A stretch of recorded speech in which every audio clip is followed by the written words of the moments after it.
What is Ethereum? In 2013, the white paper for Ethereum was written by Vitalik Buterin. The white paper described an open source, public, blockchain-based distributed computing platform that could run smart contracts, applications that run exactly as programmed without any possibility of downtime, censorship, fraud, or third-party interference. Ethereum makes it possible for developers to build and deploy smart contracts, as well as issue their own cryptocurrency directly on the Ethereum blockchain, removing the need for the developers to create a new blockchain for their service. This not only saves the developers the time it takes to create a blockchain, it also gives them the security and decentralization of Ethereum, which is not something inherent to all blockchains. Smart contracts built on top of Ethereum makes use of Ethereum's decentralized Turing-complete virtual machine, called the Ethereum Virtual Machine, or EVM for short.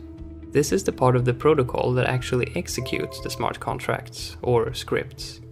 The EVM executes scripts using an international network of public nodes, ensuring the platform's censorship resistance.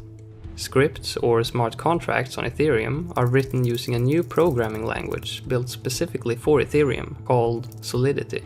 To incentivize people to run nodes and execute scripts, and to mitigate spam on the network, Ethereum has its own cryptocurrency, Ether.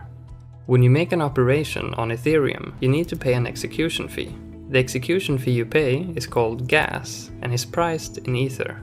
Gas measures how much work an action or set of actions takes to perform. The more computations an operation requires, the more gas it will need. The amount of Ether you pay per gas is up to you, but remember that nodes prioritize requests depending on how much they pay. With Ethereum comes benefits, such as reliable uptime.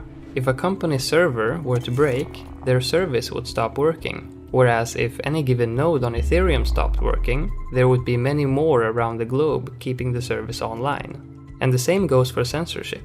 It's much easier for a malicious actor to shut down one centralized server than hundreds or thousands spread around the globe.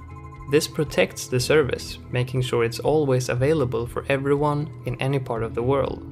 So in short, Ethereum can be seen as a blockchain with a built-in programming language, or like a consensus-based world computer that applications run on top of because they value the benefits offered by Ethereum over the ones offered by a normal server.